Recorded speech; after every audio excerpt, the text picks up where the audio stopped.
600. og 9. fundur bæjarstjórnar Reykjanesbæjar haldinn í Hljómahöll þriðjudaginn 20. apríl 2021 kl. 17 er hér með settur. Mættir eru bæjarfulltrúarnir Anna Sigríður Jóhannesdóttir, Baldur Guðmundsson, Díana Hilmarsdóttir, Friðjón Einarsson, Guðný Birna Guðmundsdóttir, Gunnar Þórarinsson, Jóhann Friðrik Friðriksson, Margrét Sanders, Margrét Þórarinsdóttir, Styrmir Gauti Fjellsteð og Guðbrandur Einarsson og ásamt Hrefnu Gunnarsdóttir sem rítar fundargerð. Það eru 9 mál á dagskrá fundarins. Þau eru nr. 1 fundargerð bæjarráðs frá 8. og 15. apríl, nr. 2 fundargerð umhverfis- og skipulagsráðs frá 9. apríl, nr. 3 fundargerð lýðheilsuráðs frá 8. apríl, nr. 4 fundargerð velferðarráðs frá 14. apríl, nr. 5 fundargerð stjórnar Reykjaneshafnar frá 15. apríl, nr. 6 fundargerð fræðsluráðs frá 16. apríl, nr. 7 þjónustu gæðastefna Reykjanesbæjar, hér lögð fram til fyrri umræðu, og nr. 8 menningarstefna Reykjanesbæjar og það er síðar umræðu, og nr. 9 umhverfis- og loftslagsstefna Reykjanesbæjar, síðar umræðu. En áður en við göngum til dagskrá ágætu bæjarfulltrúar þá langar forseta að leggja fram bókun. Við fengum póst í vikunni að það væri rétt að við höfðum til staðar heimild til þess að halda fjarfundi þegar á þyrfti að halda. Og þeir fenguðu póst þar að lútandi, einhver hafa nú samþykkt að taka þetta mál á dagskrá og bóka það sérstaklega eða afgreiða tillögu það. Og ég ætla með leyfi fundarins, ef engir heimir andmælum við því, að lesa upp hér tillögu sem er svohljóðandi. Bæjarstjórn Reykjanesbæjar samþykkir með vísan til 3. greinar 131. greinar sveitarstjórnarlaga nr. 138 frá 2011 og ákvörðunar samgöngu- og sveitarstjórnarráðherra dags 30. mars 2021 að heimilt verði að nota fjarfundabúnað á fundum bæjarstjórnar og fundum nefnda og ráða Reykjanesbæjar. Heimild þessi tekur gildi 1. apríl 2021 og gildir til 30. og 1. júlí 2021. Orðið laust þessa tillögu. Það er enginn sem kveður sér hljóðs þetta. Þeir sem samþykkt geta tillöguna svohljóðandi eru beðin að gefa merki. Hún er samþykkt 11-0. Nauðsynlegt fyrir okkur að hafa þessa heimild í því ástandi sem nú ríkir hér á landi og í heiminum öllum. En ágætu bæjarfulltrúar, þá göngum við til dagskrár og við tökum fyrir fyrsta dagskrárlið sem eru fundargerðir bæjarráðs frá 8. og 15. apríl. Orðið laust. Margrét Sanders gerir svo vel.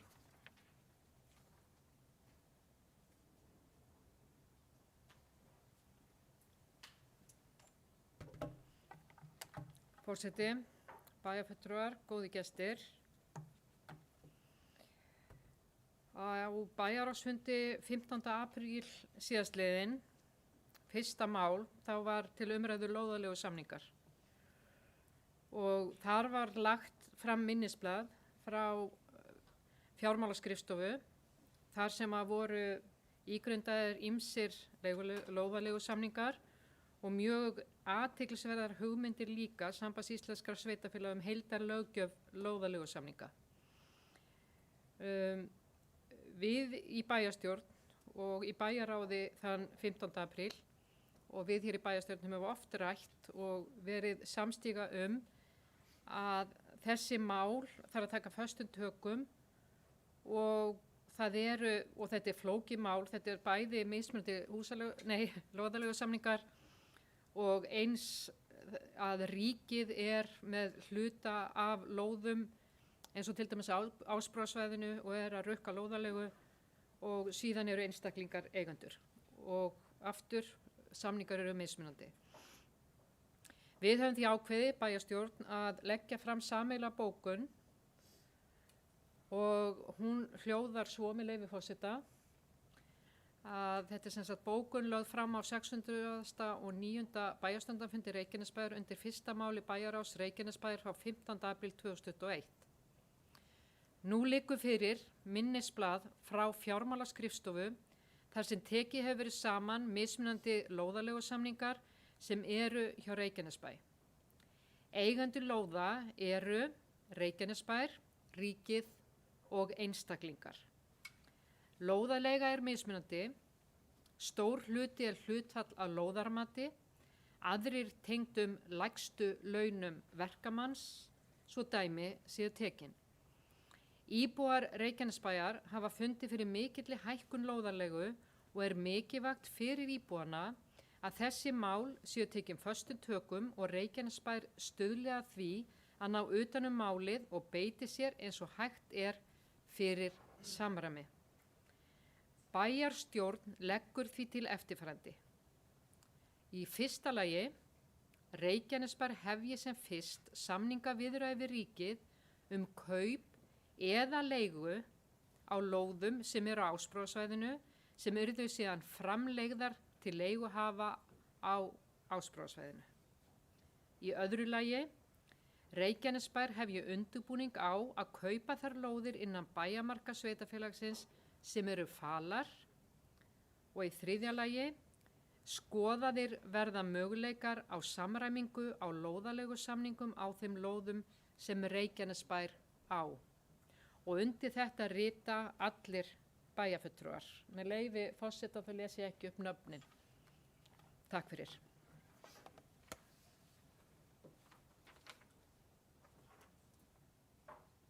Takk fyrir þetta, Margrét. Jóhann Friðrik Geirsvöld.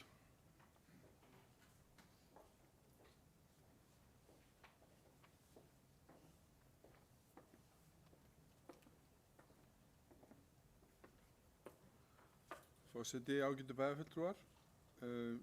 Ég vil byrja á því að þakka fyrir framlagningu á þessari bókun og þessa samstöðu sem er í bæjarstjórn varðandi málið. Ég tel það afar brýnt. Og eins og bæjarfulltrúi Margrét Sanders kom réttilega inn á í yfirferð sinni yfir bókunina, þá er þetta verkefni sem er mjög fjölþætt. Snýr samt sem áður meðal annars að einstökum bæjarhlutum og það er verið að nefna Ásbrú sérstaklega, þar sem að ríkið á landið. En það er líka afar fróðlegt að sjá í þessari samantekt hvað þetta er raunverulega fjölbreytt, hvernig hlutirnir hafa kannski þróast í gegnum tíðina án þess að sveitarfélagið hafi beint verið að velta fyrir sér einhvers konar samræmingu á því. Og framtíðar möguleikarnir snúast auðvitað það að fólk sitji við sama borð. Og mér er nú bara minnistætt þegar ég sjálfur keypti hús á sínu tíma í Reykjanesbæ og komst að því að svo lóð sem það hús var á var eignalóð. Og ég hef eflaust nefnt það áður hér í pontu að það var líka áhugavert að sjá að það var ekki tekið með að því að einu leyti í verði húsins til dæmis, sem er auðvitað mjög sérstakt. Ég borgaði enga lóðarleigu þarna. Þannig að þetta er fjölbreytt mál en mikilvægt og þess vegna þakka ég fyrir þessa bókun og þessa samstöðu og síðan verðum við auðvitað að sjá hvernig málið vinnst í framhaldi en aðalatrið komið auðvitað fram í bókunni og það er það að reyna að tryggja það að íbúar í sveitarfélaginu sitji við sama borð og það sé verið að gæta sanngirni í hvívetna vegna þess að þetta á ekki að stýra til að mynda hvar fólk velur sér búsetu innan sveitarfélagsins og við verum að tryggja svo að við setjum málið í einhvern farveg sem á endanum getur leitt til góðrar og sanngjarnar niðurstöðu.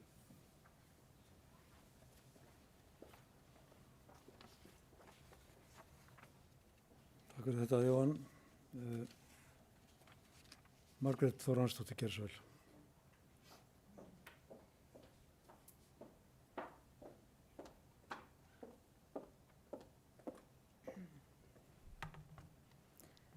Virðulegi forseti og aðrir viðstaddir, ég kem hér undir fundargerð bæjarráðs frá 15. apríl lið 10, fundargerð stjórnar Íslendings eignarhlutafélags. Þrátt fyrir mikla umræðu sölu Íslendings þann 2. febrúar og útskýringar bæjarstjóra og formann bæjarráðs virðist málinu ekki vera lokið. Hafi viðræði verið í gangi við annan aðila ber að upplýsa þær og með hvaða hætti og á hvaða forsendum þeim var slitið. Upplýsa þar hvers vegna samgöngu- og sveitarstjórnarráðuneytið sendi Reykjanesbæ ítarlegan spurningalista söluferlið. Af viðbrögðum ráðuneytisins mætti ætla að gagnsæis og góðra stjórnarhátta hafi ekki verið gætt. Ég óska þetta verði bókað. Takk.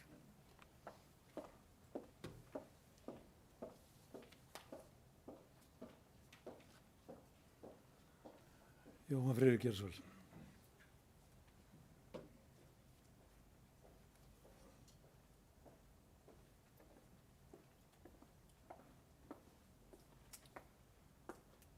Forseti, ágætu bæjarfulltrúar. Ég held að það megi ekki leggja út af þessu máli þannig að það sé eitthvað sjálfgefið að þessi pottur brotinn í stjórnsýslu sveitarfélagsins. Þó að eitt stjórnsýslustig óski eftir upplýsingum frá öðrum. Ég held að við ættum að varast að vera með slíka sleggjudóma. Þetta er eðlileg stjórnsýsla og það er réttur hvers og eins einstaklings að vísa málum í ákveðin farveg. Þannig að ég hræðist það ekki að neinu leyti og tel ekki neitt óeðlilegt þarna að ræða. Ég vænti þess að stjórnsýslan og Reykjanesbær muni taka saman þessar upplýsingar sem óskað er eftir og hratt og vel og tryggi það að upplýsa varðandi þessar spurningar eins og beðið er um. Takk.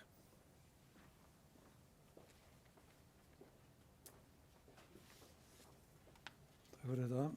Friðjón Einsson gerir svo vel.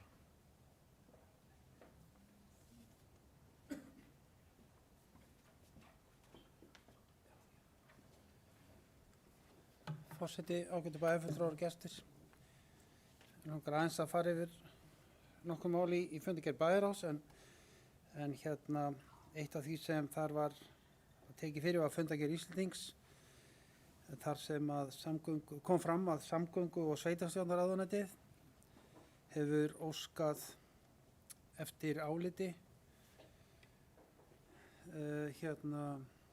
lögmæti stjórnsýslu Reykjanesbæjar vegna samskipta og viðskipta við Gunnar Marel Eggertsson sem var einn eigandi Íslendings.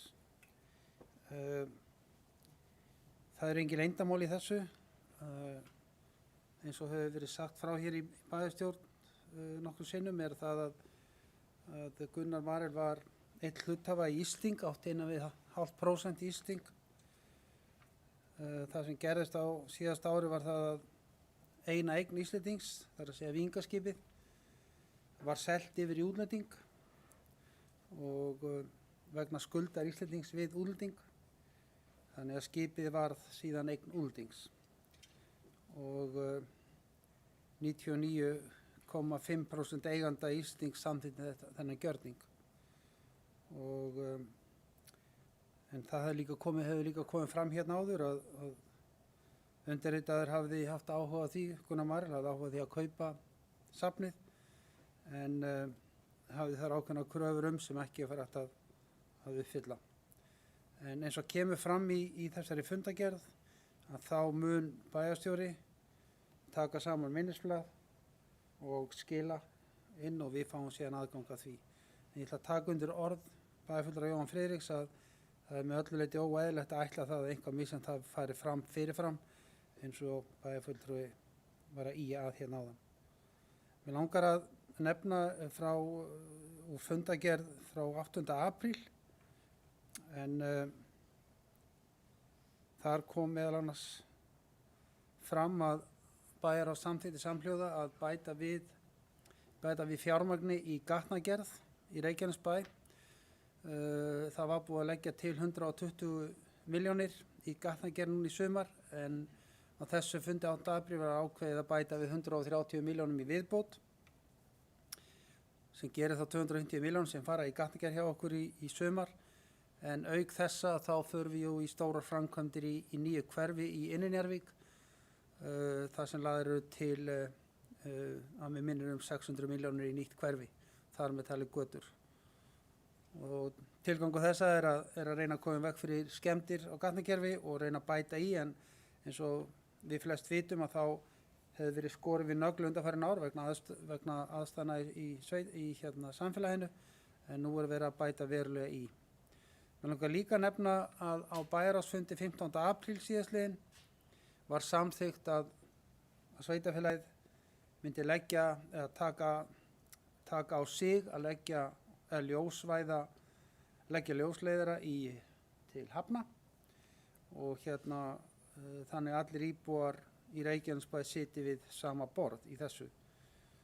Og áætla má að kostnaður við þetta verði kostnaður sveitarfélagsins gæti orðið 30 milljónir. En þetta er stór ákvörðun og sýnir bara að það eiga allir að sitja við sama borð í sveitarfélaginu. Nú síðan vil ég bara fagna því að bæjarráð var sammála því að leggja til að Ungmennafélag Njarðvíkur var styrkt vegna COVID 6 milljónir. Það sem allir voru sammála það. Takk. Baldur Guðmundsson gerir svo vel.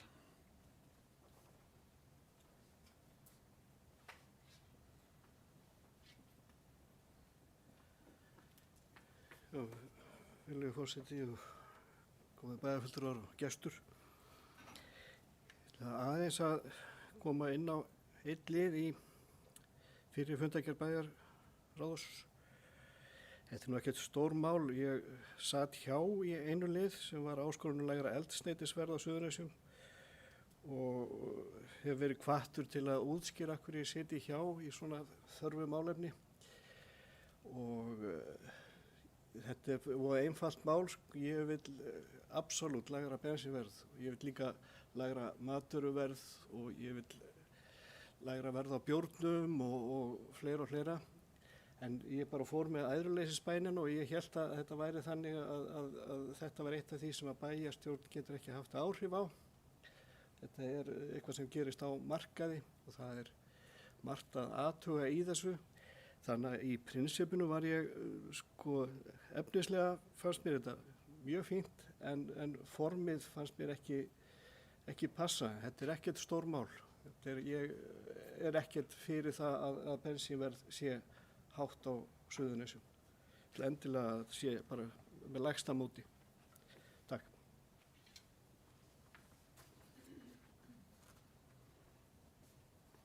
Takk fyrir Baldur, orðulaust. Það hafa ekki fleiri kvæðsljós. Mér langar þá áður en að við göngum til atkvæðagreiðslu að minnast aðeins á sama mál sem að bæjarfulltrúi Baldur nefndi hér, sem er 7. málið úr fundargerðinni frá 8. apríl, sem að var þess eðlis að við fengum áskorun að styðja við hagsmunahóp eða aðgerðarhóp sem að var að krefjast þess og óska eftir því að íbúar á Suðurnesjum hefðu aðgang að ódýru bensíni á sama hátt og íbúar á höfuðborgarsvæðinu. Og mér að minnsta kosti og okkur þótti það eðlilegt að reyna að leggja þessu máli lið af því að þarna var greinilega það ræða að það var ekki sama verð á bensíni hér eða bensínvörum hér eins og gildir á höfuðborgarsvæðinu. Við vitum svo sem af því að matvælaverðið er sama hér og í Reykjavík en bensínverðið er ekki það sama.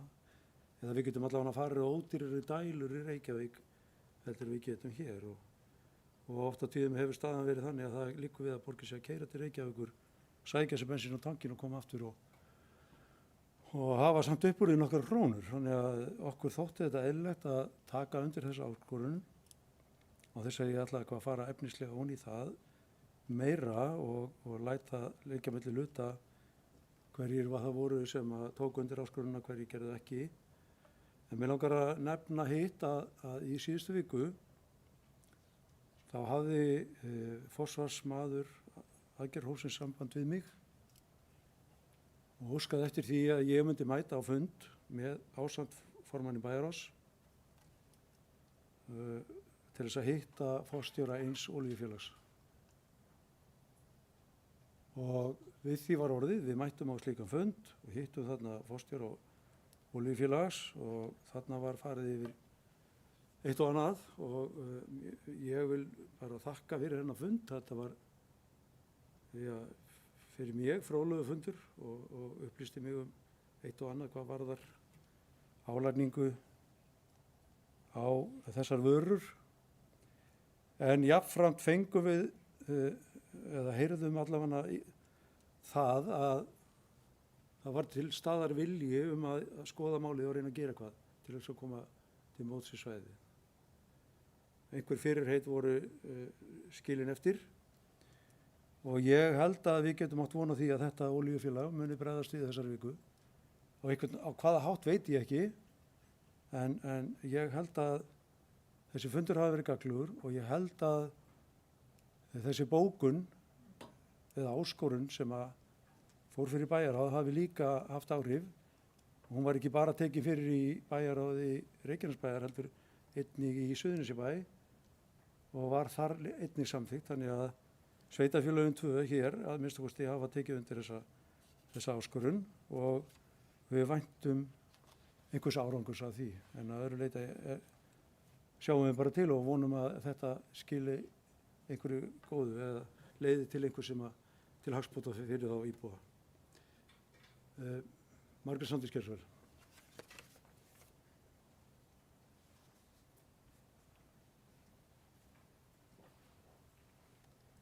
Forseti, bæjarstjórn, góðu gestir. Ég velti fyrir mér hvers vegna var farið til eins olíufélags, en menn getur auðvitað farið hver sem en mér langar til að spyrja forseta og þá formann bæjarráðs eða annað þeirra hvort þeir hafi farið þá í nafni bæjarins í þessar heimsóknir til olíufélags til þess að óska eftir að þeir lækki verð. Ég dáist að því og ég fagna því og ég stolt af þeim hópi sem stendur fyrir svona. Sama að ég var stolt að tilheyra og stolt af þeim aðilum sem tilheyrðu hóp stopp hinga og ekki lengra og berjast fyrir betri Reykjanesbraut. Mér finnst það algjörlega frábært þegar bæjarbúar taka sig saman og vinna að einmitt lækkun verðs eða breytingar á samgöngum eða sama hvað það heitir. En þarna greinur okkur á og mér finnst það ekkert stórmál þó að þið hafi ákveðið að samþykja þetta varðandi að þið sem bæjarfulltrúar sé að taka undir svona. Það sem við höfum kannski meira áhyggjur af fordæmisgildið, hvar eigum við að setja mörkin. En þarna, mér fannst frekar að ég hefði átt að fara í hópinn og taka þá þannig. En ég bara þakka þessum hóp fyrir að standa að þessu. Mér langar að nefna að eftir þetta, ég keyri Reykjanesbraut eða keyrði fyrir COVID á hverjum einasta degi Reykjanesbrautina, þannig að mér hefur fundist, afsækja orðbragði, kæri forseti, drullufúlt hversu hátt olíuverð og bensínverð hérna í sveitarfélaginu og algjörlega óþolandi, en hef tekið eftir því núna, keyrði fram hjá Skeljungi í Breiðholti sem var með nákvæmlega sama verð og hérna í Reykjanesbæ. En ég bara vil hvetja olíufélögin að sýna bara samkeppni í verki og hver ætlar að vera fyrstur að lækka verði hér í Reykjanesbæ. Það bara algjörlega frábært og þá virkar samkeppnin. En þetta kannski bara meira spurning hvort að mér finnst þetta eiga heima á borði bæjarráðs sem hvatning. En mér langar aðeins til að stríða ykkur svona örlítið kæru bæjarfulltrúar meirihlutans. Ég veit að þeir eru komnir í framboð, hvort að það hafi einhvað að segja í þessu máli. Þetta meira sagt í stríðni heldur frekar einhvað annað. En sem sagt það eru 4 af 6 í meirihlutanum komnir í framboð til Alþingis, þannig að þessi tekið fram. Þannig að þetta var nú smá grín í þessu. Takk. Takk fyrir Margrét. Ég hef aldrei litið á hlutverk mitt þannig að ég væri að fara að gera eitthvað í framtíðinni. Ég að gera eitthvað núna. Og ég hef alltaf litið á það, hvort sem ég var starfandi á stéttarfélagi í bæjarstjórn, Ég bara skylda til þess að vinna að hagsmunum íbúana, hverju sem þeir væru. Þeir geta verið þetta í dag og eitt í dag og annað á morgun. Þannig að ég lít bara á það sem hlutverk mitt að reyna að bæta kjör fólks eins og mér eru hund. Stundum gengur mér það, stundum gengur ekki.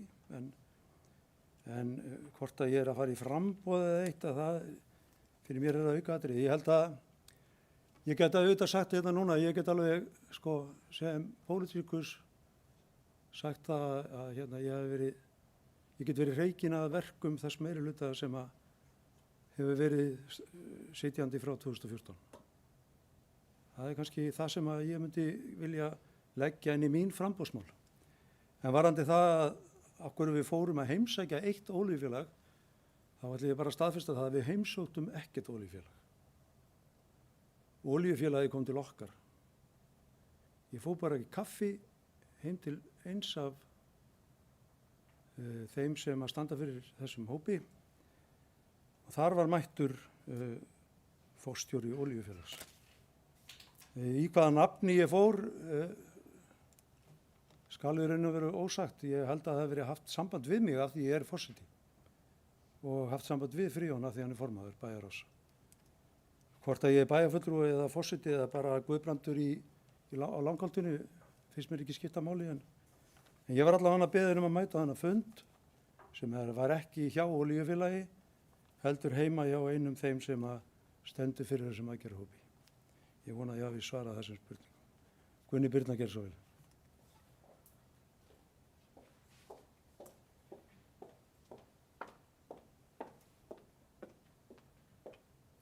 Kæri forseti, bæjarstjórn og góða gestir. Það er eitt sem að mér er hugleikið með þetta mál og auðvitað skil ég afstöðu Sjálfstæðisflokksins að sitja hjá í bæjarráði þar sem þetta er einkafyrirtæki og við erum að stýra sveitarfélag, ég skil það vel. En við samt leggjum fram ályktanir á ríkið tiltölulega oft. Við tölum hærri fjárframlög til heilsugæslu, hvernig ríki getur stutt okkur í vegagerðinni að byggja fleiri vegi. Þetta er ekkert á okkar könnu, þetta er ekkert eitt af okkar verkefnum, en við samt hvetjum til þess út af því að það er í hag íbúan okkar. Þannig að auðvitað eigum við að ýta. Við eigum að ýta fullum krafti í allt sem hjálpar okkar íbúum, sérstaklega í svona þungu árferði eins og við erum í núna. Þannig að ég bara fagna þessum hópi, ég fagna þessari ályktun og bara ef við getum aðstoða íbúa Reykjanesbæjar í þessu árferði þá gerum við það. Alveg sama hvort það sé beint undir okkar sviði eða ekki. Við eigum að ýta. Við erum hérna fyrir íbúana og ekkert annað. Takk.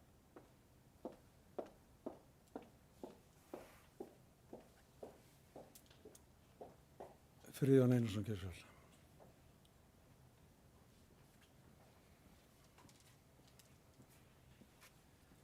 Forseti, ágætu bæjarfulltrúar, ég nú kom upp af sömu ástæðu en bara ítreka það að það var óskað eftir nærveru okkar með mjög skömmu fyrirvara og ég held að það aðalega verið gert til að fá stuðning í þessum viðræðum. Okkar hlutverk var ekkert annað en það en við höfum gert þetta áður, við höfum stutt við íbúa sem kvörtuðu við Kísuvélinu nokkru sinnum. Við þar stofnunum sem átt að hafa eftirlit með því. Við gerum það líka gagnvart álverinu og við gerum það líka gagnvart stopphópnum að þrýsta á yfirvöld og það eru fleiri dæmi sem ég geti nefnt þar sem við höfum tekið undir áskoranir hjá íbúum. Við höfum gert þetta nokkru sinnum vegna HSS og þannig að þetta er ekkert nýtt, þetta er bara alvanalegt og hefur ekkert með það að gera þó einhverjir bæjarfulltrúar séu hugsanlega á leið á þingi eða að bjóða sér fram. Þannig að þetta er bara eitt af því sem við höfum yfirleitt gert, bara að koma fram.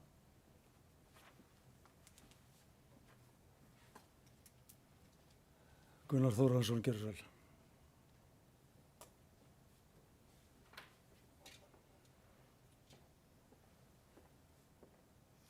Virðulegi forseti, ágætu bæjarfulltrúar og gestur. Ég langar nú bara til að koma aðeins inn í þetta út af því að ég var nú ekki staddur á fundinu þegar þetta var lagt fram. Staðreyndin er nú sú að við búum í samfélagi þar sem er samkeppni og þetta er náttúrulega nokkuð algengt að verð á bensín og olíu sé hærra nálægt flugvöllum, sérstaklega alþjóðlegum flugvöllum. Þannig að þetta er svona bara business. Hitt er annað mál að það er auðvitað mikilvægt og nauðsynlegt fyrir hvern og einn að sem á bíl að reka hann sem hagstæðast. Nú eitt af því sem hefur verið að gerast og mun verða okkur ekki bara til ábæta sem einstaklinga, þetta er líka fyrir samfélagi, það er að nota rafmagn og þar eigum við að vinna í því að koma hér á rafmagnsbílum sem nota þá okkar eigin orku og eru þetta miklu ódýrar og verður miklu ódýrar heldur en nokkuð tíman það sem er verið að bjóða okkur í dag. Þar á áherslan að liggja og það er líka umhverfisvænt.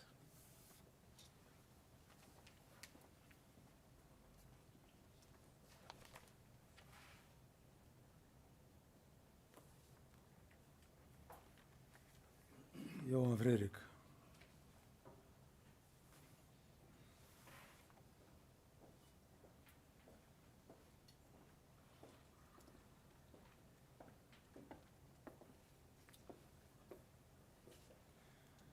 Forseti, ágætu bæjarfulltrúar.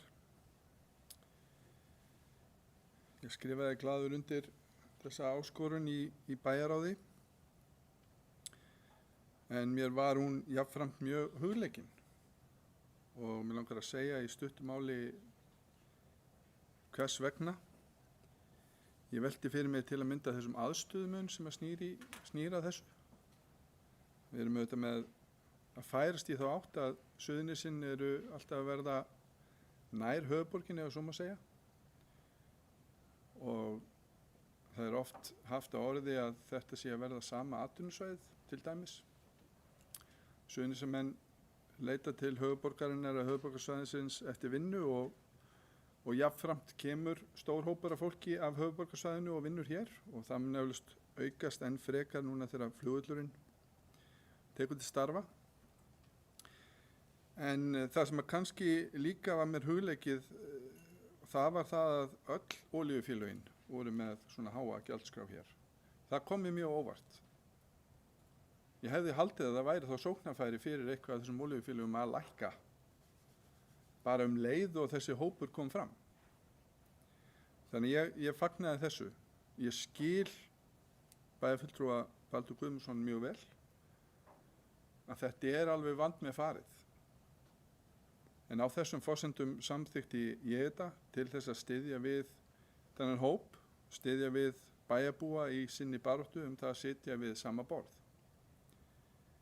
Það er rétt sem að bæjarfulltrúi Gunnar Þórarinsson kemur inn á að þetta er algengt í löndunum í kringum okkur. Og þá held ég að það tengist fyrst og fremst því að það er mikið af bílaleigubílum sem verið að skila á flugvelli. Það þarf að fylla þá áður en þeim er skila og þarna sjá aðilar á markaði sóknarfæri í því að hafa hátt eldsneytisverð nálagt flugvelli.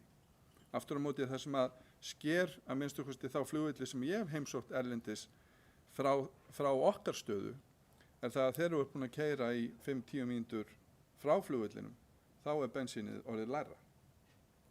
Þannig að ég fagna því að það hefur verið haft samband við forseta og formann bæjarráðs.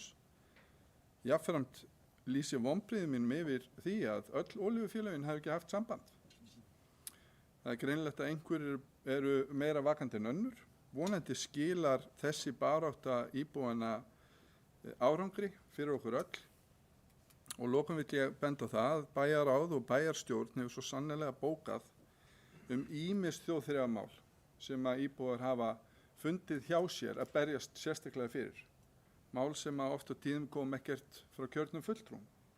Hér hafa verið nefnd tvöföldun Reykjanesbrautar, kísilverið og eflaust mörg önnur í gegnum tíðina. Við erum auðvitað bundin á okkar sannfæringu hér í bæjarstjórn og þurfum að velta fyrir okkur í hvert einasta skipti hvaða slægi við eigum að taka. En við höfum borið gæfa til þess að standa með íbúum í þori ég að segja, öllum þeim málum sem ég hef minnst okkur komið að hér í bæjarstjórn. Og að þessu sögðu þá vil ég bara koma á framfæri sérstakri hvatningu til olíufélagana að standa með okkur í þessari baráttu. Það báborin staða á Suðurnesjum eins og Við þekkjum öll söguna því hvernig olíuverð flöktir hér, bæði út af heimsmarkaði og eflaust út af aðstæðum hverju sinni á markaði. Ég myndi halda að það væri sóknarfæri hjá þeim að lækka eldsneytisverð á Suðurnesjum. Takk fyrir Jóhann Baldur Guðmundsson, Geirsvöld.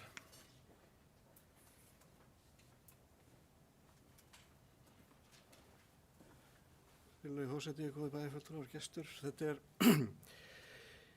ég nokkuð viss það að ég búinn að vekja miklu meiri athygli á þessu máli með því að sitja hjá heldur nokkuð tímann hefði ég bara skrifað undir og spila með.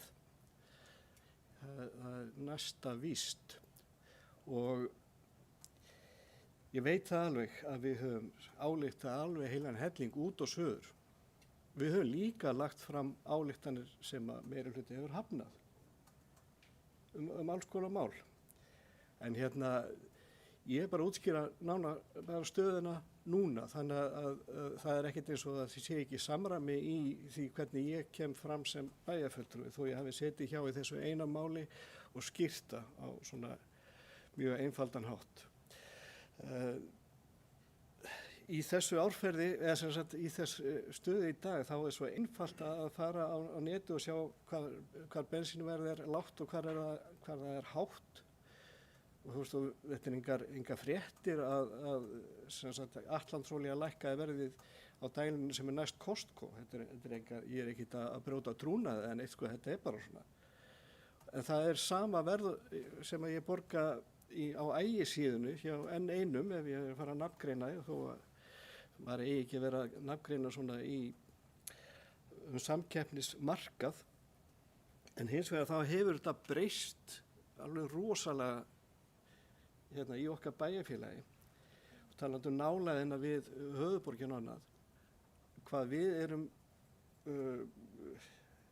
við erum háð því, hvað við erum nálægt höfuðborginni og höfuðstöðvar allra þessar þjónustu fyrirtækja eru í bænum. Einhvern tíma manni eftir bókabúð Keflavíkur. Það ekki þannig í dag. Og svo endalaust. Það bara vill svo til að Samkaup rekur verslanir ennþá, annars þetta bónus, þetta krónan, þetta eru stærri fyrirtæki sem eru bara með útibú hér.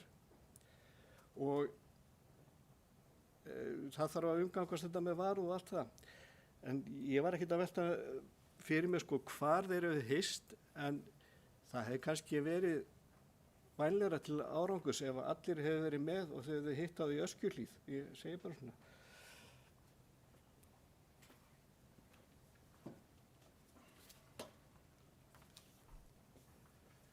Takk fyrir þetta. Ég ger ekki athugasemdir við skoðanir fólksins í bæjarstjórninni. Það bara verður hver einn að fá að hafa sína skoðun í friði og ég tel mig hafa fullan rétt á því líka. Stundum að keyra út í skurði og stundum ekki. En þetta fór svona, ég vildi bara upplýsa ykkur að þessi fundur okkar formanns bæjarráðs hafi verið haldinn með einu félagi heima hjá einum af aðstandendum þessara aðgerðarhóps. En ágætu bæjarfulltrúar, þeir sem samþykkt geta fundagerðirnar frá 8. og 15. apríl eru beðin um gefamerki. Þær eru samþykktar 11.0 og þá það komið að lið nr. 2 sem umhverfis- og skipulagsráð frá 9. apríl og að venju eru mörg mál sem að þarf að taka til sérstakrar afgreiðslu og við byrjum þá bara á því. Þetta eru 9 mál sýnist mér sem að þarf að skoða sérstaklega, afgreiða sérstaklega. Og fyrsta mál mál nr. 4 sem að varðar aðalgötu 17 og þar bygging á lóð og niðurstaða grenndarkenningar. Þetta mál var samþykkt í ráðinu En forseti vill gera það tillögu sinni að við vísum þessu máli til til frekari skoðunar. En orðið laust það. Þeir sem samþykkt geta að vísa fjórða máli til ráðsins aftur beðin að gefa merki. Það samþykkt 11-0. Og þá það liður númer 5 sem Sunnubraut 15 stækkun á húsi. Orðið laust þennan lið. Það enginn sem kveður sér ljós undir þessum lið. Þeir sem samþykkt geta lið númer 5 beðin að gefa merki. Hann samþykktur 11-0. Þá það Hafnabraut 2 ósk lóðastækkun. Orðið laust. Það enginn sem kveður sér ljós undir 7. lið. Þeir sem samþykkt geta 7. lið beðin að gefa merki. Og þá það lið númer 7 sem Breiðbraut 675 ósk lóðar minnkun. Orðið laust þennan lið. Það enginn sem kveður sér ljós undir lið númer 7. Þeir sem samþykkt geta lið númer 7 beðin að gefa merki. Hann samþykktur 11-0. Þá það lið númer 8 sem Bólafótur 1 stækkun á húsi. Orðið laust. Það enginn sem kveður sér ljós undir þessu lið. Þeir sem samþykkt geta lið númer 8 beðin að gefa merki. Hann samþykktur 11-0. Þá það lið númer 9 og það Völu ás númer 12. Breyting á byggingareit. Orðið laust þennan lið. Það enginn sem kveður sér ljós undir lið númer 9. Þeir sem samþykkt geta lið númer 9 beðin að gefa merki. Hann samþykktur 11-0. Þá það lið númer 10. Bogabraut 960 fjölgun íbúða. Orðið laust þennan lið. Það enginn sem kveður sér ljós undir lið númer 10. Þeir sem samþykkt geta lið númer 10 beðin að gefa merki. Hann samþykktur 11-0. Þá það lið númer 11 sem Algalíf ósk endurskoðun ákvörðunar umhverfis- og skipulagsráðs. Orðið laust þennan lið. Það enginn sem kveður sér ljós undir þessum lið. Þeir sem samþykkt geta lið númer 11 beðin að gefa merki. Hann samþykktur 11-0 og þá það síðasti liðurinn sem framkvæmdaleyfi Isavia vegna þjónustu vegar frá aðalgötu og þetta varðar þá veg frá hringtorginu við aðalgötuna. En orðið laust þennan lið. Það enginn sem kveður sér ljós undir þessum lið. Þeir sem samþykkt geta lið númer 12 beðin að gefa merki. Hann samþykktur með öllum atkvæðum og þá ágætu bæjarfulltrúar fundargerðin borin upp að öðru leyti en orðið laust fundargerðin að öðru leyti. Hún nú eiginlega komin. Þessi samþykkt geta fundargerðin að öðru leyti beðin að gefa merki. Og hún samþykkt 11-0. Þá komið lið númer 3 sem fundargerð lýðheilsuráðs frá 8. apríl og Anna Sigríður beðið orðið.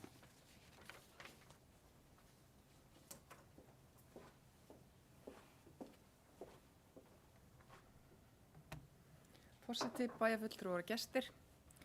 Já, ég kem undir fundargerð lýðheilsuráðs. Ég ætla að fara hérna í mál númer 3. Það lýðheilsuvísar.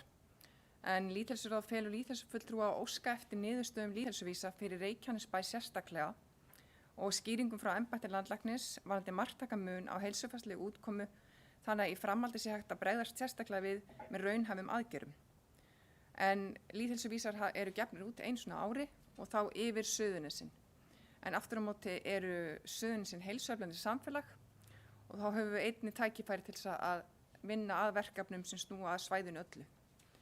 Mér langar að, með leyfi forseta, að fá að lesa upp hérna stutta grein.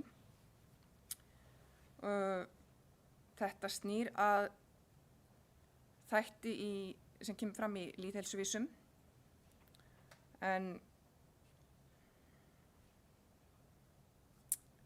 En í lýðheilsuvísum hefur komið fram að konur á Suðurnesjum eru ekki mjög duglegar að fara í skimanir. Og þetta hefur verið mikið í umræðunni og svo einnig í umræðunni hversna að greinast óvenju hátt hlutfall af fólki með krabbamein á Suðurnesjum. Og þá ætla ég að lesa hérna stutta grein, en hún er frá 16.07.2017 frá Krabbameinsfélaginu. Reykjanesbær, krabbamein, ekki vegna mengunar. Marktækur munur er á nýgengi lungna- og leghálskrabbameins á landsvísu og í Reykjanesbæ síðustu 10 ár, samkvæmt úttekt á vegum Krabbameinsfélagsins. Síðustu 10 ár var nýgengi leghálskrabbameins 2 sinnum hærra í Reykjanesbæ en á landinu öllu og tíðni lungnakrabbameins 40% hærra en á landsvísu. Ólíklegt þykir að skýringin liggi í mengun í bænum. Hátt hlutfall reykingafólks og dræm aðsókn í krabbameinsleit eru sagðir líklegir sökudólgar. Í tilkynningu frá Krabbameinsfélaginu segir að fjöldi fyrirspurna hafi borist nýgengi krabbameins í Reykjanesbæ í tengslu við umræðuna mengun í bænum. Krabbameinsskrá félagsins gerði úttekt á þessu og skoðaði nýgengi krabbameins á 20 ára tímabili eða frá 1997 til 2016. 1000 krabbamein voru greind í Reykjanesbæ á þessum tíma. Brjóst- og blöðruhálskrabbamein algengust. Dreifing meina var svipuð á landsvísu, segir í tilkynningunni, meðal kvenna var brjóstakrabbamein algengast en blöðruhálskrabbamein hjá körlum. Næst komu lungna- og ristilkrabbamein hjá báðum kynjum og þar á eftir komu krabbamein í þvagvegum og nýrum hjá körlum en hjá konum voru það krabbamein í legból, leghálsi og heila. Þótt dreifingin væri svipuð á landsvísu var tíðni nýgengis lungnakrabbameins hjá báðum kynjum í Reykjanesbæ 40% hærri en landsmeðaltal síðustu 10 ár frá 2007 til 2016. Þá sýndi sig að í þessum tíma var nýgengi leghálskrabbameins 2-falt hærri í Reykjanesbæ en á landinu öllu, eða 18 í stað 9 tilfella á hverja 100.000 íbúa. Verður varla rakið til mengunar. Niðurstöður úttektarinnar í stuttu máli að ekki þykir líklegt að rekja megi þessi frávik til mengunar. Fram kemur að 85% allra lungnakrabbameins-tilfella má rekja til reykinga. Tölur frá embætti landlæknis sýna að hlutfall reykingafólks hafi verið umtalsvert hærra í Reykjanesbæ en á landinu öllu á tímabilinu sem skoðað var. Það fari hins vegar ört lækkandi og því megi reikna með að munurinn á tíðni lungnakrabbameins fari einnig minnkandi á næstu árum. Þá sýnir tölur Krabbameinsfélagið að konur í Reykjanesbæ hafi verið talsvert óduglegri við að mæta í krabbameinsskoðun en hinn íslenska meðalkona undanfarin ár. Þótt ekki sé hægt að útiloka aðra orsakir þykja þetta líklegustu skýringarnar á þessum frávikum, auk þess sem alltaf séu tilviljanakenndar sveiflur í tíðni hinna ýmsu meina á hverjum tíma. Lýðheilsuvísarnir sem eru koma út einu sinni á ári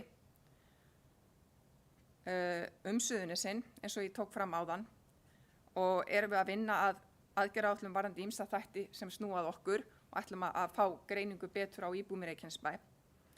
En framkom 2019 á Suðurnesjum væru þáttaka í skimun fyrir leghálskrabbameini minnst. Einnig kom fram árið 2020 að tiltekin áhættuhegðun fullorðinna algeng væri reykingar, áhættudrykkja og tóbaksnotkun í vör. Allir þessir þættir hafa áhrif á krabbamein. Þannig að þetta er líka spurning okkar lífsstíl.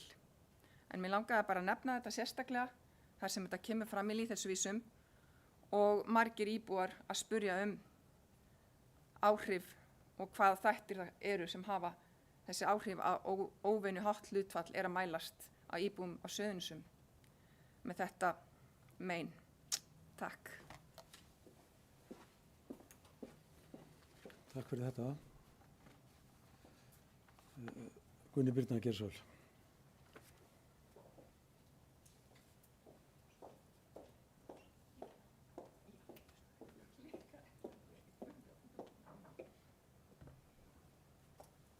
Kæri forseti, ágæta bæjarstjórn, ég vil bara þakka Önnu Sigríði fyrir hennar innlegg hérna sem er mjög þarft og þetta helst algjörlega í hendur og ef maður les lýðheilsuvísana þá kemur líka fram varðandi langvinnandi lungnateppu sem er vissulega reykingasjúkdómur. Þá erum við með mun hærra hlutfall heldur en landið allt. Við reykjum meira, notum ýmiss konar tóbak, við sofum minna og þessi sjúkdómar eru algengar hjá okkur og kransaða aðgerðir líka. Þannig að auðvitað ber okkur að horfa í þetta, en ég velti líka fyrir mér þjónustuþættinum og varðandi skimanirnar. Erum við með nógu góða skimun fyrir 30.000 manna svæði á HSS? Er það vandamáli sem við stöndum frammi fyrir? Er nógu mikið að tímum lausum? Er fólk að fá að fara úr vinnu? Þetta er eitthvað sem væri mjög fróðlegt að skoða. Við höfum árabil haft einn kvensjúkdómalækni á Suðurnesjum sem hætti sökum aldurs. Við fengum frábæran lækni fyrir 3 árum minni mig sem er núna í bassanleyfi og meðan er enginn að mér skilst. Við erum tæplega 30.000 manns. Þetta skýrir helling. Við höfum ekki þjónustunni í boði þannig að við þurfum að leita til Reykjavíkur og það er ekki allir sem geta það. En það er vissulega okkar að þrýsta á það og heilbrigðisstofnun okkar að efla það, sérstaklega í ljósi að fá svona dapurlega lýðheilsuvísa eins alvarleg mál fyrir íbúin okkar. Þannig að ég myndi bara vilja að við settum að fót nefnd með HSS að skoða þessi mál. Hvernig ætlum við að bregðast við þessu? Ætlum við að fá lýðheilsuvísa árlega og horfa á það og segja æ, hvað þetta er slæmt? Eða hvað? Hvað er málið? Við erum líka með mjög mikinn fjölda af erlendum íbúum í Reykjanesbæ og á Suðurnesjum öllum sem að reykja mun meira heldur en við gerum. Það er augljóst. En samt sem áður er þessi tölfræði mjög döpur. Þannig ég bara legg það til hér, hvort sem að við grípum það ekki, að stofna einhverja nefnd til að styðja HSS með þetta, því að við verðum að breyta þessu. Við getum ekki verið með svona veikt fólk. Hvar eru forvarnir okkar fyrir fullorðina? Getum við gert eitthvað þar? Við erum búin að stofna lýðheilsuráð sem var ekki til áður. Við erum búin að ráða inn frábæran lýðheilsufræðing og við erum að einblína á börn og unglinga sem við eigum að gera. En þetta er sláandi líka. Við verðum að gera eitthvað.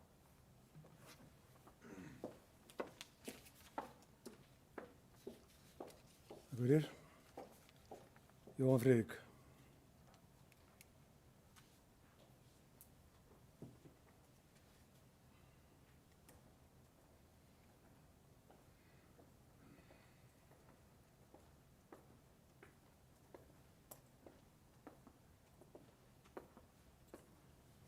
Forseti, ágætu bæjarfulltrúar.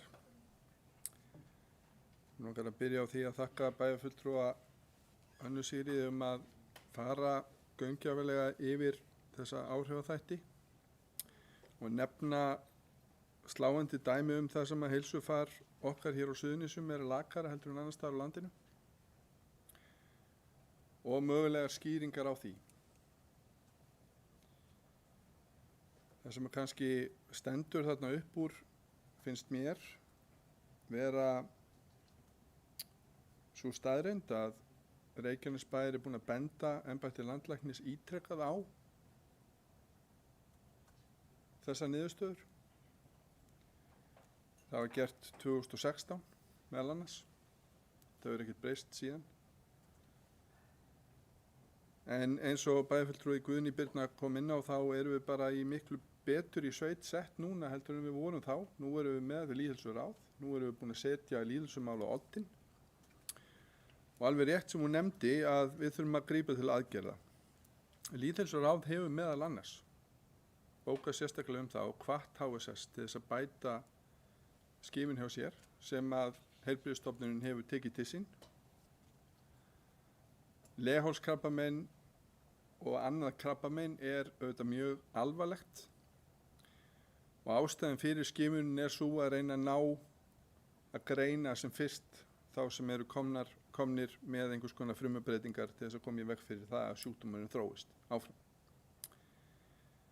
Og þess vegna kemur fram þarna í fundargerð lýðheilsuráðs mikilvægi þess að sveitarfélagið kalli eftir því að embætti landlæknis og eftir atvikum aðrir heilbrigðisaðilar grafist fyrir það hverjar þessar ástæður séu og hver er svona megin tilgangur þess. Megin tilgangur þess er til þess að lýðheilsuráð geti beint sínum forvörnum sérstaklega að þeim áhrifaþáttum. Ef áhrifaþættirnir eru ekki, ef við vitum þá ekki, þá getum við mögulega verið að vísa forvörnum í einhverjar áttir sem skila sér ekki. Þetta er svona grundvöllurinn fyrir þessari vinnu sem er að vera að vinna hjá lýðheilsuráði og sveitafélaginu. Auðvitað eru mjög margir þættir undir þegar við horfum á heilsu íbúa og við höfum verið að horfa til umhverfisins, heilsustígum og mörgu slíku. Við höfum verið að horfa á andlega hlið bæjarbúa og höfum sett það megin markmið á þessu ári. En við erum líka að brjóta blað á Íslandi og núna liggur fyrir Alþingi drög að nýrri lýðheilsustefnu til 2030. Svo fyrsta var einmitt sett 2016. Og það er áhugavert að skoða nýja lýðheilsustefnu samanborið við þá sem er verið að uppfæra. En margt sem hefur áunnist í þeirri sem að lögð var fram 2016, sérstaklega varðandi heilsueflandi skóla, heilsueflandi samfélag og svo sér maður núna heilbrigðiskerfið stíga miklu þéttar inn í drauginn af þessari nýju stefnu. Það er að segja, það er verið að fela heilbrigðisyfirvöldum meiri þátt í lýðheilsunni. Og þessi samþætting, það sem við köllum hið almenna heilbrigðiskerfi, eins og til að mynda heilsugæslurnar okkar, að þær þróist meiri þá átt að vera heilsueflandi. Það sé verið að hvetja fólk til þess að sækja sér þjónustu reglulega, fara í tjekk eins og sagt er, áður en að skaðinni skeður. Í dag er heilbrigðiskerfið okkar fyrst og fremst að bregðast við vanda sem þegar er komin upp. Hálfgerðar bráðamót okkur. Þegar ég hóf þessa vegferð, eitthvað í kringum 2015, þá kom til mín fyrrverandi bæjarfulltrúi og bæjarstjóri hér í Reykjanesbæ, Árni Sigfússon, og sagði við mig, Jóhann, af hverju get ég ekki bara farið einhvers staðar í tjekk fyrir lítinn pening, hérna í sveitafélaginu? Mér langar bara að fá að vita hvert kólesteróli mitt er, hvort ég sé komið með háan blóðsykur, hvernig blóðþrýstingurinn er og svo framvegis, og ég segi, þú getur fengið þetta á HSS. Já, þá þarf ég að panta tíma og það er allur gangur á því hvernig maður kemur stað og allt þetta. Ég er bara að tala svona, eins og hann sagði, basic check. Þetta hefur verið í gangi á höfuðborgarsvæðinu, hjá heilsuvernd, hjá vinnuvernd í samstarfi við vinnustæðina. Þetta er kannski eitthvað sem við ættum líka að horfa til í þessari forvarnavinnu okkar. Og hér hefur verið mikið rætt einkarekna heilsugæslu eða heilbrigðisþjónustu. En þetta er til að mynda ekki mjög mikið mál að setja á laggirnar. Og kannski verið hægt að gera það í samstarfi við HSS. Við vitum það að aðgangur að heilbrigðisþjónustu skiptir mjög miklu máli. Það skiptir máli að komast að í skimun. Það skiptir líka máli hvers konar félagslegar aðstæður eru til staðar fyrir einstaklinga til þess að geta farið úr vinnu og farið í skimun. Til þess að hafa aðstöðu félagslega til þess að geta sótt sér heilbrigðisþjónustu. Til að mynda ef hún kostar eitthvað og bara tækifæri til þess.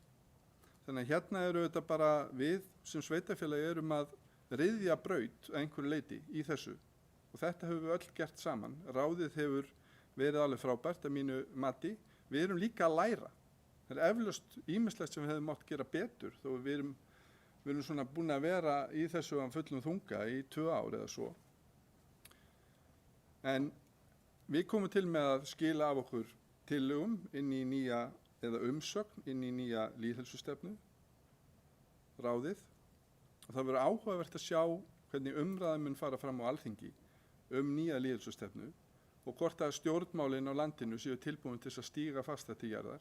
Þannig að við sjáum það hér að heilsufar skiptir máli og við sjáum það líka í hend okkar að það er gríðarleg vinna framundan, ekki bara fyrir okkar svæði, heldur Ísland allt, til þess að reyna að koma í veg fyrir sjúkdóma og stór hluti af lífstílstengdum sjúkdómum má koma í veg fyrir með forvörnum og aðgengi að heilbrigðisþjónustu og betri umhverfi, hollari mataræði og svo framvegis. Þannig ég fagna þessari umræðu hér og verð að segja það að mér finnst aðdáunarvert að heyra út í samfélaginu að þessi fókus sem að bæjarstjórn Reykjanesbæjar hefur verið að setja á lýðheilsumál er að skila sér. Við erum að fá fleiri aðilar sem eru tilbúin til að taka þátt í allskyns verkefnum sem að sveitarfélagið er með á sinni könnu og það kemur fram í þessari fundagerð það sem að við erum að leggja áherslu á til að mynda bara í sumar varðandi hreyfingu ungs fólks og barna. Hreyfivikan er 25. ef mann rétt maí til 1. júní. Þar mun sveitarfélagið taka virkan þátt. Við erum að skila upplýsingum lýðheilsumál og það sem við erum að gera varðandi unga fólkið okkar betur til skila. Þannig kemur líka fram að við ætlum okkur að hafa það sýnilegra á heimasíðu sveitarfélagsins og svo má lengi telja. En allt snýst þetta einmitt það að setja lýðheilsuna og heilsu íbúa á oddinn.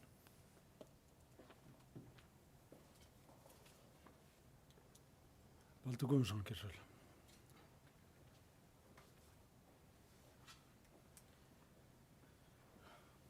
Virðulegi forseti, góðir bæjarfulltrúar, gestur.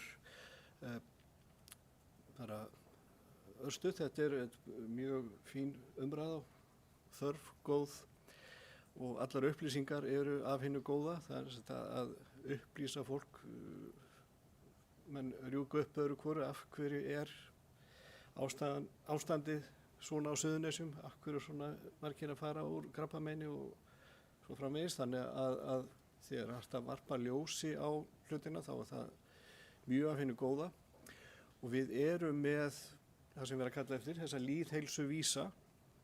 Við viljum fá að vita hvernig höfum við það heilt yfir. Svo eru náttúrulega upplýsingar hjá fræðsluráði, hjá velferðarráði, hjá umhverfis- og skipulagsráði. Það eru upplýsingar víða og þarna er í fyrsta lið þá fjallað framfaravogina. Ég er svona að velta fyrir mér hvernig þessi samningur lítur út við framfaravogina, hvernig hann rennur út og hvort að þessi samningur, þessi framfaravog sé að færa okkur það mikið af upplýsingum umfram það sem við erum bara að fá út úr kerfinu að það sé réttlætanlegt að vera með þetta áfram.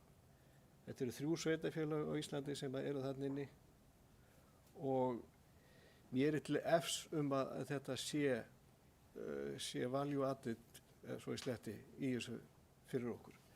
Við erum búin að leggja mikla vinnu í að rýna velferðarsviði allt saman og við eigum alveg heilmikið verk eftir bara að vinna úr þeim gögnum. Þannig að ég held að fókusuna þetta frekar að vera að því að vinna úr þeim gögnum sem við fáum út úr kerfinu nú þegar í staðin fyrir að vera að búa til eitthvað ný gögn í samvinnu við einhverja sem eru svona utan á komandi. Þetta er bara mína vangaveltur og mín spurning hvenær rennur þessi samningur út ef einhver með þetta á hreinu. Takk.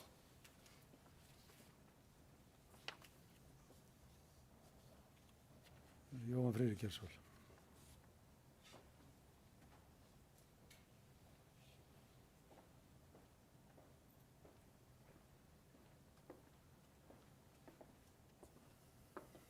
Forseti, ágætu bæjarfulltrúar, því miður er ég nú ekki með dagsetningun á því á hreinu. Það hefur verið mikil umræða framfaravogina í lýðheilsuráði. Þetta er þróunarverkefni sem að sveitarfélagið hefur tekið virkan þátt í. Þegar það var kynnt til leiks á sínum tíma þá var vonast til þess að fleiri sveitarfélög myndu taka þátt. Mögulega myndi framfaravogin vera nýtt hjá sambandi íslenska sveitarfélaga og þar af leiðandi þarna gagnaöflun að ræða sem að öll sveitarfélög taki þátt í. Eins og staðan er núna og við erum að miða við í okkar áætlunum hjá lýðheilsuráði þá teljum við skynsamlegra að halla okkur að lýðheilsuvísunum sem við höfum gert undanfarin ár og hvernig framfaravogarverkefnið þróast verður ósagt látið.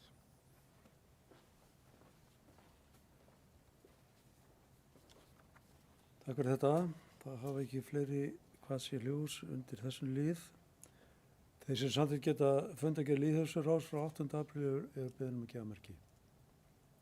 Og hún er samþykkt 11:0 og þá er það næsti liður sem er fundargerð velferðarráðs frá 14. apríl og er laust. Guðni Birna Geirsson.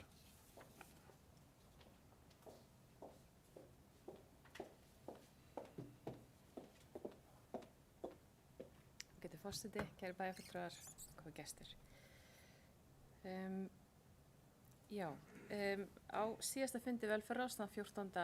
apríl hittu við tvo sérfræðinga, alveg frábæra konur, Helga Andrésdóttir og Sigríður Guðjónsdóttir frá Greiningar- og ráðgjafarstöð ríkisins til að kynna verkefni málefni fatlaðra barna. Og það er ofboðslega ánægjulegt að vita það að það kom við landshluta teymi á Suðurnesjum sem er að fjalla sérstaklega um þetta mál og því ber að fagna. Það er alltaf auðveldara að mynda teymi utan hóp þegar mörg svið vinna saman og það er augljóst í þessu. Ég vil bara þakka þeim fyrir þessa kynningu, hún var alveg einstaklega góð. Nú undir lið 3 var ég sjálf með kynningu fyrir ráðið og ég var það lánsöm að fá að gera verkefni með hópnum mínum í MBA-námi mínu fyrir velferðarsvið.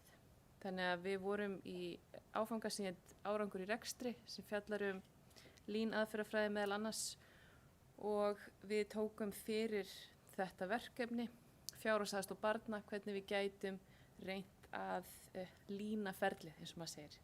Og það gekk bara mjög vel og þetta verkefni liggur fyrir á velferðarsviði og þau eru að vinna með þetta áfram til að í samræmi við endurskoðun á sviðinu. Þannig að því bara fagna og ég vil bara þakka fyrir að hafa fengið að taka þátt í þessu með Heru sviðstjóra og velferðarsviði og vona að þetta komi þeim að gagni.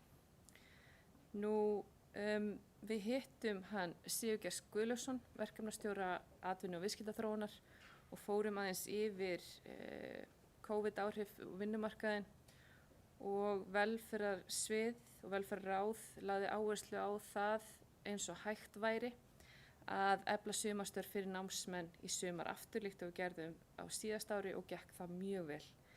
Þannig að við vonum að staðan verði þannig að við getum ráðið þetta frábæra fólk okkar í vinnu í sumar, sérstaklega þegar kemur að fólki sem starfaði í sumarbúðum í 88-húsinu og önnur frábæra verkefni sem velferðarsvið bjóð til síðasta sumar. Þannig að það skiptir svo miklu máli að við náum að virkja fólkið okkar og gera eitthvað skemmtilegt fyrir bæjan okkar.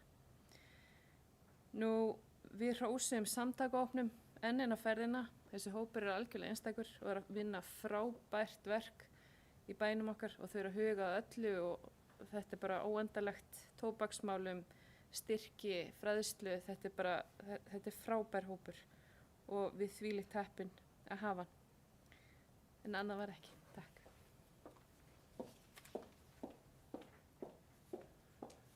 Takk fyrir þetta. Það hafi ekki fleiri kvassir ljós undir þessum lið. Díana fyrirgefðu, gerðu svo vel.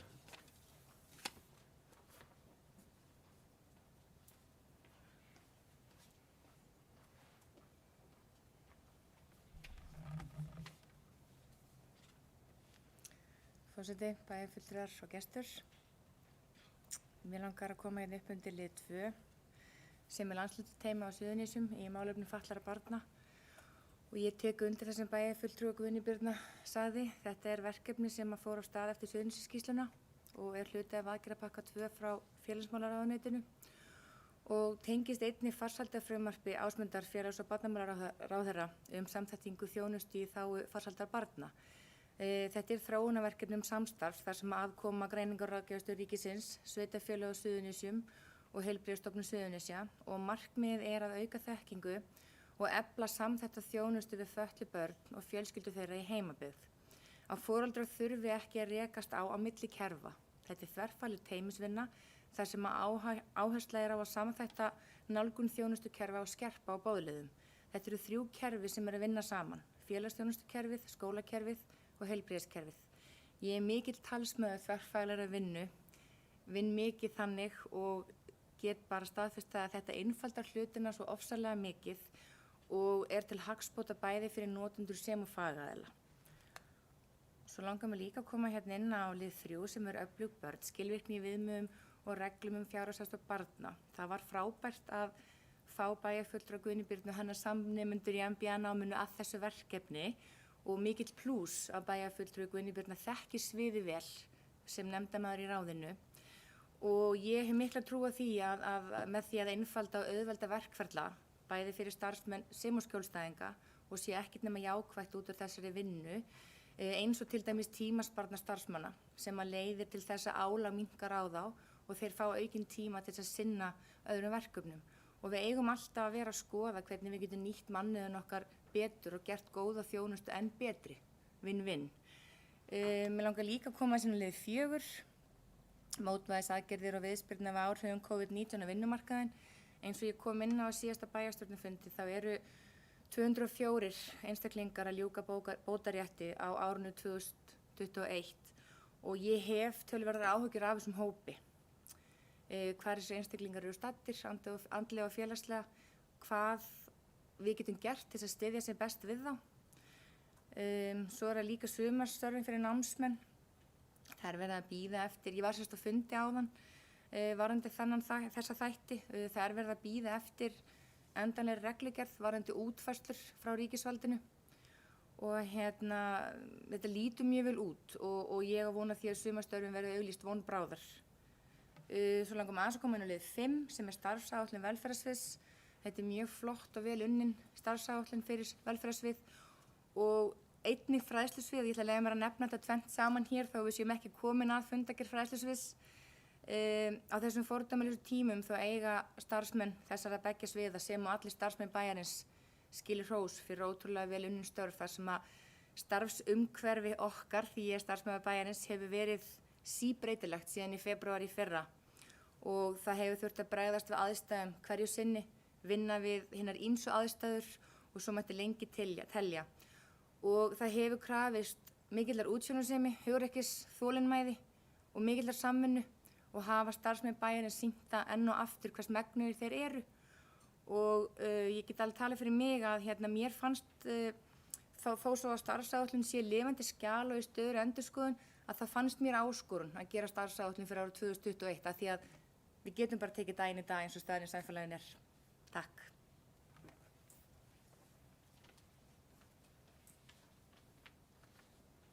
Takk fyrir. Það hafa ekki fleiri kvart sér ljós undir þessum lið. Þeir sem samþykkt geta fundargerð velferðarráðs frá 14. apríl eru beðin að gefa merki. Takk fyrir þetta, samþykkt 11.0 og þá er komið að lið nr. 5 sem er fundargerð stjórnar Reykjanessafnar frá 15. apríl. Orðið laust. Guðni Birna gerir svo vel.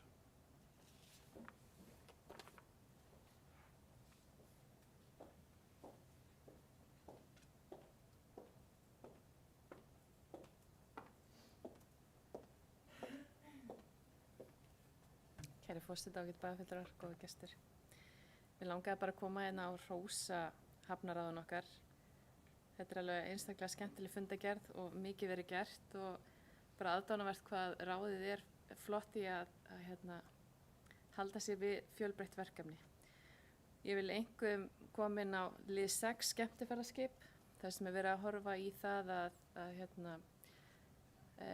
horfa til samráða við Cruise Europe til að kanna áhuga á skemmtiferðaskip til Íslands. Við erum ábyggilega heitasta landið í Evrópu, ef ekki heiminum í dag. Þannig að vonandi leiðist bara gott því. Auðvitað maður að dreyma stórt og skoða það. Ég vil einnig fagna lið 9, þar sem ég tala um Norðurál Helguvík, að ráðið er greinilega að horfa í sína hagsmuni og fer mjög grimmt í það og grimmt í það, bara stendur úr sínu. Og ég vil bara koma fram mínu þakklæti fyrir öfluga hafnarstjórn og bara vel gert.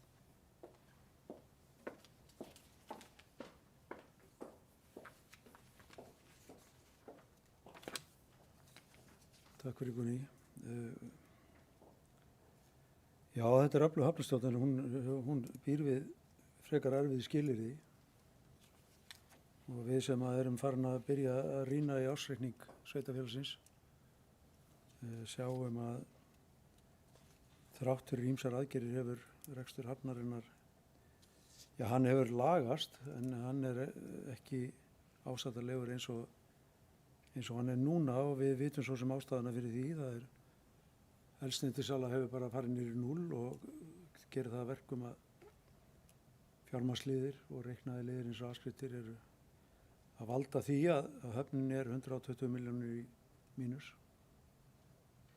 Þannig að vonandi og breytist áttandi staðan þannig að flugvélar fari í loftið aftur og eftirsókn eftir að koma hér til Íslands aukist til þess að styðja við þennan rekstur. Því að við höfum heimildir í tiltekin árafjölda til þess að reka sjálfstæða hlutastofnum með tapi, en ég held að sá tímafrestur fari nú að renna út svona hvað og hverju. Þannig að við verðum að vera vel vakandi yfir þessari stöðu. En það hafi ekki fleiri óskað eftir að taka til máls undir fundargerðstjórnar hafnarinnar, en þeir sem samþykkja fundargerðina eru beðin um að gefa merki. Hún er samþykkt 11.0 og þá er það liður númer 6 sem er fundargerð fræðsluráðs frá 16. apríl orðið laust. Díana Hilmarsdóttir Gersvöld.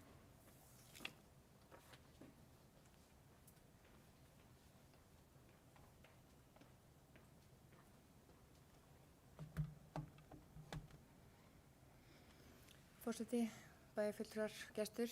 Mér langar að koma upp undir lið 1 sem er leikskóli í Hlíðahverfi. Mikilvægt verkefni út frá þarfagreiningu og fólksfjölgun í sveitarfélagin okkar og því að ná inntökualdri barna inn á leikskóla niður í 12 mánaða. Þá er klárlega þörf á byggingu nýs leikskóla eins og fræðsluráð fór yfir á fundinum. Við erum með 3 vaxtarsvæði, Dalshverfi, Hlíðahverfi og Ásbrú. Við erum með 10 leikskóla í dag með tæplega 1000 börnum og í janúar af þessu ári var íbúafjöldi í sveitarfélaginu 19.707. Það er ekkert lát af því að fólk sæki í búsetu á Suðurnesin og það er margt sem maður getur skýrt það, annað en það augljósa, hér er frábært að búa.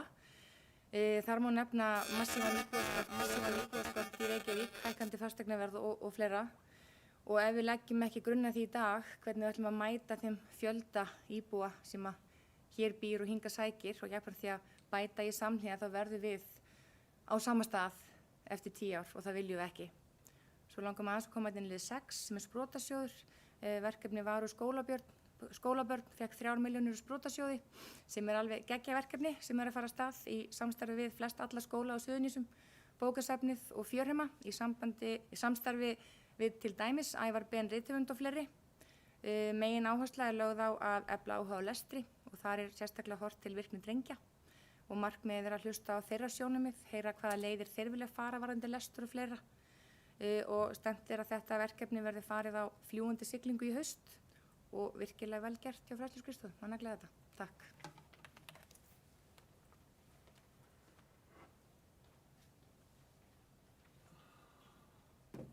Anna Sigríður Gersvöld.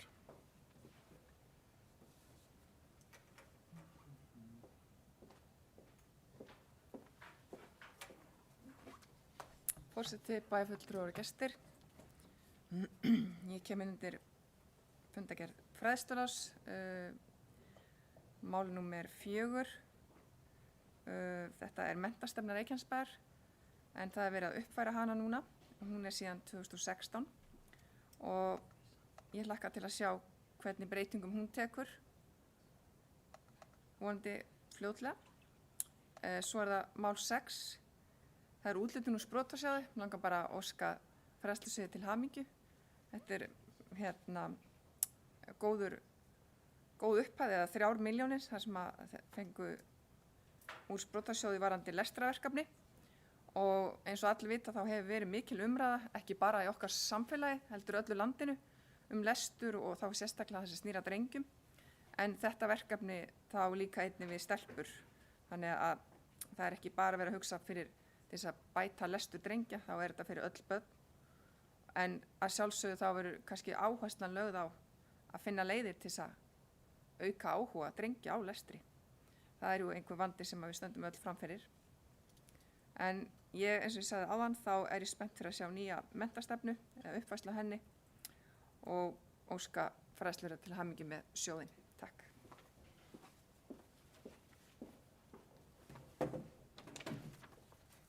Takk fyrir. Það hafa ekki fleiri kvassi ljós undir þessum lið. Þeir sem samþykkja fundargerð fræðsluráðs frá 16. apríl eru beðin um að gefa merki. Og fundargerðin er samþykkt með 11 atkvæðum eða öllum atkvæðum. Þá er komið að lið númer 7 sem er þjónustu- og gæðastefna Reykjanesbæjar og þetta ágætu bæjarfulltrúar fyrir umræðu með þessa stefnu sem nú ekki stóri sniðum. Ég ætla að leyfa mér kannski að hafa hana nokkur orð svona til þess að fylgja úr hlaði, en við munum þurfa að taka þessa stefnu þó hún sé ekki stór að fyrir og láta hana liggja milli funda og taka hana þá fyrir aftur. En mér langar að bara nefna hérna, lesa hérna upp atriði úr þessu plaggi sem að skipta máli og eru kannski það sem að þetta gengur allt út á og hver markmiðin eru með þessari stefnu. Og það kemur þarna fram í kuppi sem að er yfir myndinni af bænum okkar að stefnan skal tryggja gagnsæi stjórnsýslu sem veitir öllum sama rétt að íbúar með sömu þarfir fái sömu þjónustu. Þetta nú svona það sem við viljum sjá gerast.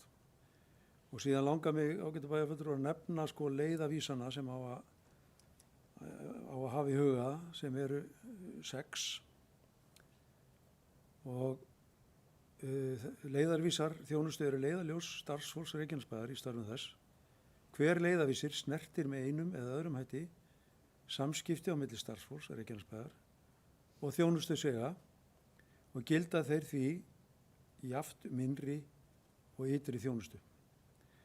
Og fyrsti leiðavísirinn er svohljóðandi: við tökum hlýlega á móti viðskiptavinum og komum fram að virðingu. Númer 2, við leitum lausna og leiða og reynum eftir fremsta megni að leysa mál í fyrstu snertingu. Númer 3, við förum vandlega eftir þeim verkferlum sem verkefni okkar krefjast.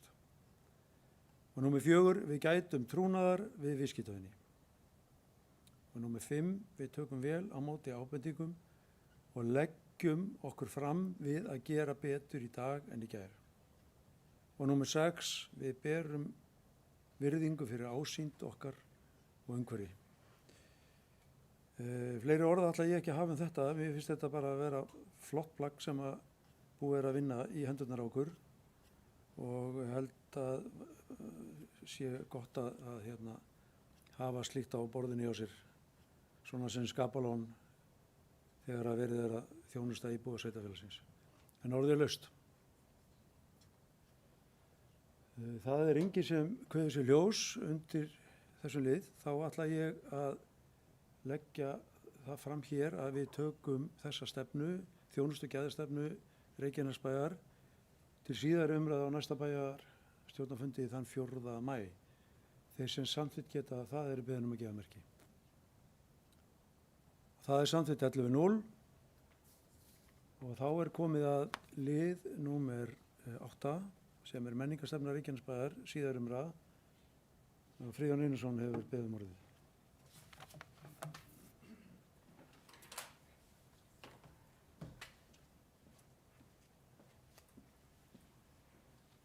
Forseti og ágætu bæjarfulltrúar, gestur. Það eru örfá orð sem ég ætla að hafa um þessa stefnu. Hún var tekin fyrir 2 vikum síðan og ekki hafa komið mikla athugasemdir við hana, en hún er smá breytt og það er aðalega breytingar á stafsetningum og á 3. blaðsíðu sem hún er að lesa fyrir ykkur, 4. blaðsíðu fyrirgefið. En það stóð áður að móta sérstöðu, en í stað þess að þá er komið núna titillinn að byggja á sérstöðu. Aðrar efnislegar breytingar hafa ekki verið gerðar frá því hún lagði þetta fyrir í fyrri umræðu og legg ég eindregið til að bæjarstjórn samþykki þessa menntastefnu. Takk.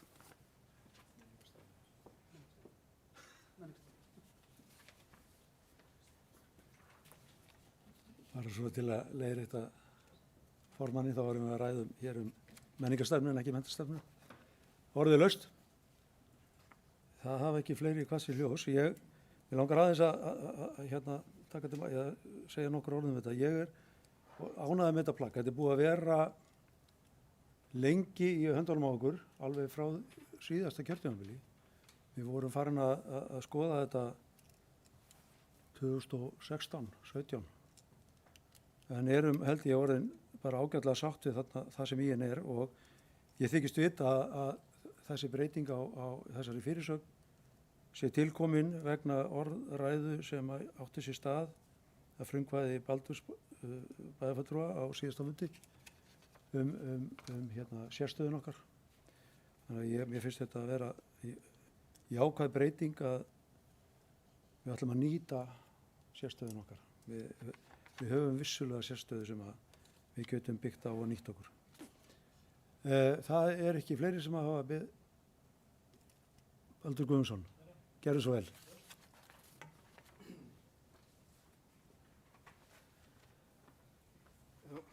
Takk, fórseti og meðfulltrúar. Því að ég kom með þessa tillögu að breytingu og ræddi þetta við forstöðumann Súlunnar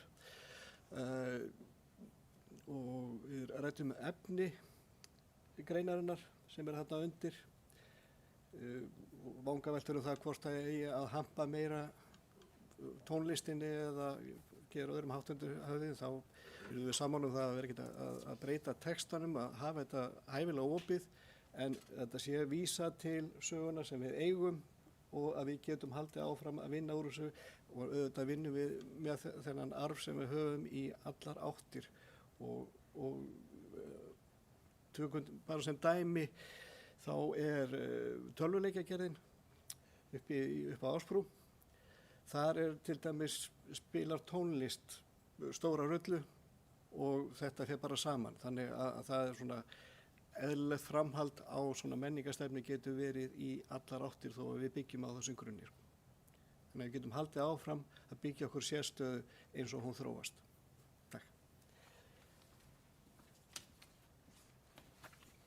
Takk fyrir þetta, Baldur. Og þar sem ekki hafa fleiri hvað sér ljós á ber forseti þessa stefnu upp til afgreiðslu og þeir sem samþykkt geta menningarstefnu Reykjanesbæjar eru beðin að gefa merki. Hún er samþykkt 11.0 og þá er góður bæjarfulltrúi að koma að síðasta lið sem er umhverfis og loftslagsstefna Reykjanesbæjar síðar umræða. Við fórum ágætlega yfir þetta á síðasta fundi og ræddum talsvert og þetta hefur jafnframt verið rætt sömuleiðis talsvert í bæjarráðinu en orðið laust. Það er enginn sem kveður sér ljós, þeir sem samþykkt geta umhverfis og loftslagsstefnu Reykjanesbæjar eru beðin að gefa merki. Og hún er samþykkt 11.0 og þá erum við komin að leiðarenda á þessum fundi og við gerum nú hlé á fundunum og meðan að gengið fyrir fundagerð.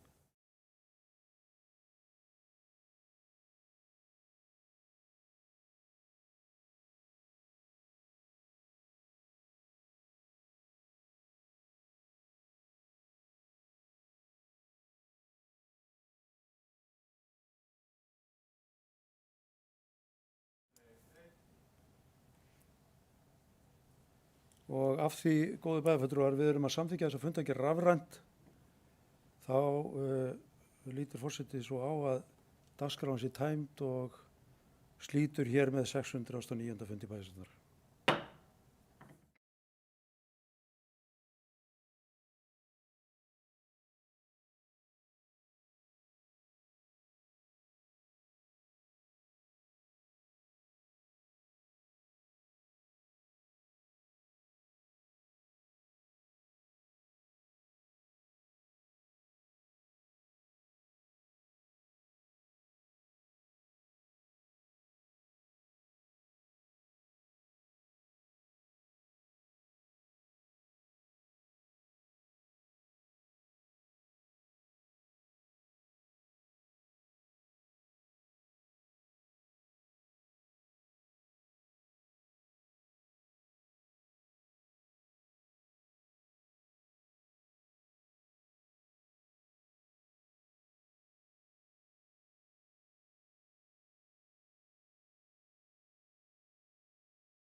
Fundagerð 600.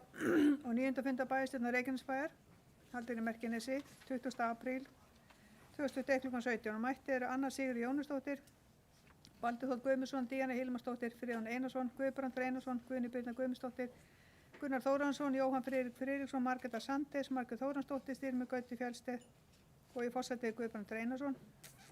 Fyrsta máli fundagerð bæjarráðs frá 8. og 15. apríl og áður en gengið var til dagskrár þá bar forseti upp eftirfarandi til samþykktar og ég mun ekki lesa þessa samþykkt en allavega hún var samþykkt 11.0 og forseti gaf orðalaust fundagerðina og til máls tók Margreta Sandes og lagði fram eftirfarandi bókun bæjarfulltrúa Reykjanesbæjar og ég mun ekki lesa þá bókun en undir hana undirrita allir bæjarfulltrúar. Og til máls tók Jóhann Friðrik Friðriksson og svo tók til máls Margrét Þóransdóttir lagði fram bókun og ég mun ekki lesa þá bókun upp en hún barst rafrænt og til máls tóku Jóhann Friðrik Friðriksson, Friðjón Einarsson, Baldur Þór Guðmundsson, Guðbrandur Einarsson, Margreta Sandes, Guðni Birna Guðmundsdóttir og Gunnar Þóransson og fundagerðina samþykkta 11.0. Og annar máli fundagerði umhverfis- og skipulagsráðs frá 9. apríl og forseti gaf orðalaust eftirfarandi liði fundagerðarinnar og það var 4. liður aðalgata 17 bygging á lóð niðurstaða grenndarkynningar og forseti lagði til að þessum lið verði vísað til frekara afgreiðslu umhverfis- og skipulagsráðs og var það samþykkt 11.0. 5. liður Sunnubraut 15 stækkun á húsi samþykkt án umræðu 11.0. 7. liður Hafnarbraut 2 óskun lóðastækkun samþykkt 11.0 án umræðu. 7. Breiðbraut 675 óskun lóðaminkur samþykkt 11.0 án umræðu. 8. liður Bolahótt 1 stækkun samþykkt 11.0 án umræðu. 9. liður Völuás 12 breyting á byggingarreit samþykkt 11.0 án umræðu. 10. liður Bóabraut 960 fjölgun íbúa samþykkt 11.0 án umræðu og 11. liður Algalíf óskum endurskoðun ákvörðunar samþykkt 11.0 án umræðu og 12. liður framkvæmdaleyfi Ísavía vegna þjónustuvega fyrir aðalgötu samþykktur 11.0 án umræðu og fundagerðin samþykkt að öðru leyti án umræðu 11.0. Og 3. máli fundagerð lýðheilsuráðs frá 8. apríl. Forseti gaf orðalausn fundagerðina og til málstöku Anna Sigríður Jónasdóttir, Guðni Birna Guðmundsdóttir, Jóhann Friðrik Friðriksson og Baldur Þór Guðmundsson og samþykkt 11.0 án umræðu. Fundagerðin samþykkt 11.0. Og fundagerð velferðarráðs frá 14. apríl. Forseti gaf orðalausn fundagerðina og málstöku Guðni Birna Guðmundsdóttir og Díana Hilmarsdóttir og fundagerðin samþykkt 11.0. Og 5. er fundagerð stjórnar Reykjaneshafnar frá 15. apríl og forseti gaf orðalausn fundagerðina og til málstöku Guðni Birna Guðmundsdóttir og Guðbrandur Einarsson. Hún var samþykkt 11.0. 7. mál fundagerð fræðsluráðs frá 16. apríl. Forseti gaf orðalausn fundagerðina og til málstöku Díana Hilmarsdóttir og Anna Sigríður Jónasdóttir og hún var samþykkt 11.0. 7. mál þjónusta og gæðastefna Reykjanesbæjar fyrri umræða. Forseti gaf orðalaust til málstók Guðbrandur Einarsson sem fylgdi þjónustu og gæðastefnu Reykjanesbæjar á hlaði og þjónustu og gæðastefna Reykjanesbæjar vísað til seinni umræðu bæjarstjórnar 4. maí samþykkt 11.0. Menningarstefna Reykjanesbæjar síðar umræða. Forseti gaf orðalaust menningarstefnu Reykjanesbæjar og Friðjón Einarsson fór yfir þær breytingar sem komið hafa fram milli funda. Til máls tók Guðbrandur Einarsson og Baldur Þór Guðmundsson og menningarstefna Reykjanesbæjar samþykkt 11.0. Og 9. mál umhverfis- og loftslagsstefna Reykjanesbæjar síðar umræða.